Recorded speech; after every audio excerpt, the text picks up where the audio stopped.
అయితే వెళ్ళిపోయి రేవంత్ సర్కార్కి తెగ బ్రాండింగ్ ప్రమోట్ చేస్తారు. ఏపీలో ఎందుకు చేయరండి? ఏ విషయానికైనా బొట్టు పెట్టి పిలవాలా మీ సొంత రాష్ట్రానికి కూడా? ఈరోజు చిరంజీవి గారు అడిగారు, మాకు ఇక్కడ పొజిషన్ ఇవ్వండి మేము తీసుకెళ్తామని. అక్కడికి వెళ్ళి ఎందుకు అడగలేరు ఇదే నోట్తో? ఇది ప్రతి ఒక్కళ్ళ మధ్యలో తలుస్తున్న విషయమే. మిమ్మల్ని పిలిచి బొట్టు పెట్టి పిలవాల్సిన అవసరం లేదే. ఈ రాష్ట్రంలో అడిగినప్పుడు ఆ రాష్ట్రంలో అడగడానికి బాధ ఏంటి?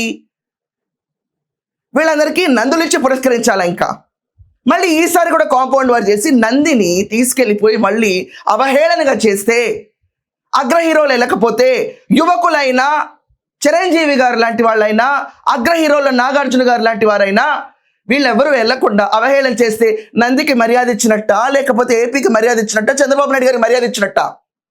ఈ ప్రశ్న జగన్మోహన్ రెడ్డిని అడిగే దమ్ము లేదు ఎవరికి, కేసీఆర్ని అడిగే దమ్ము లేదు ఎవరికి. ఇక్కడ నుంచి ఈవెంట్ ఫంక్షన్లో అక్కడ వాళ్ళని ప్రశ్నిస్తే వాళ్ళు రియాక్ట్ అవ్వాలంట. వీళ్ళకి నంది అవార్డ్స్ నిజంగా అవసరమా? వీళ్ళు ఏం చేశారు మన రాష్ట్రానికి? ఏమన్నా ఇరిగి నేల మీద ఉచ్చబోసారా? రాష్ట్ర భవిష్యత్తు కోసం ఏమన్నా పాకులాడారా? ఒక రాయ ఇటుకన్నా వేసారా వీళ్ళు?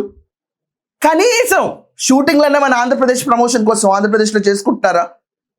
వీళ్ళందరికీ నంది పురస్కారాలు ఇచ్చి ఆ వేడుకలకి దాంతో అయ్యే ఖర్చులకి వీళ్ళకి ఇచ్చే క్యాష్ నజరానాలన్నిటికీ ప్రజల సొమ్ము వాడటం కరెక్టా? ఆంధ్రప్రదేశ్కి చెందని పక్క రాష్ట్రపు జనాలందరికీ ఈ ప్రోత్సాహం అవసరమా?